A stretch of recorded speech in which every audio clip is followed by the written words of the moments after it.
Data ബാങ്കിലെ അപാകതകൾ പരിഹരിക്കണമെന്നാവശ്യപ്പെട്ട് കണ്ണാടി കൃഷിഭവന് മുന്നിൽ ഉപവാസമിരുന്ന പഞ്ചായത്ത് അംഗങ്ങളെ അറസ്റ്റ് ചെയ്ത് നീക്കി പോലീസ്.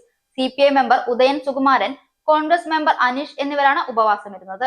ഡാറ്റാ ബാങ്കിലെ അപാകതകൾ പരിഹരിക്കണമെന്നാവശ്യപ്പെട്ട് കഴിഞ്ഞ ദിവസം MLA രാഹുൽ മാങ്കൂട്ടത്തിൽ, CPI മണ്ഡലം നേതാവും പഞ്ചായത്ത് അംഗവുമായ ഉദയൻ സുകുമാരൻ എന്നിവരുടെ നേതൃത്വത്തിൽ കൃഷിവകുപ്പ് ഉദ്യോഗസ്ഥരെ ഉപരോധിച്ചിരുന്നു. രാത്രി വൈകിയും ഉപരോധം തുടർന്നതോടെ തഹസിൽദാർ ഇടപെട്ടെങ്കിലും പ്രശ്നപരിഹാരമായില്ല.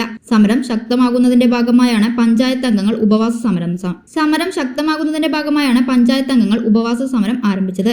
UDFന്റെ പിന്തുണയോടെയാണ് ഉപവാസ സമരം ആരംഭിച്ചത്. സമരം ആരംഭിച്ചയുടൻ പോലീസ് അറസ്റ്റ് ചെയ്ത് നീക്കാൻ ശ്രമിച്ചത് സംഘർഷത്തിനിടയാക്കി. ഡാറ്റാ ബാങ്കിൽ അപാകതയുണ്ടെന്ന് ശരിവെച്ച RDO മലക്കം മറിഞ്ഞതാണ് പ്രശ്നങ്ങൾക്കിടയാക്കിയത്.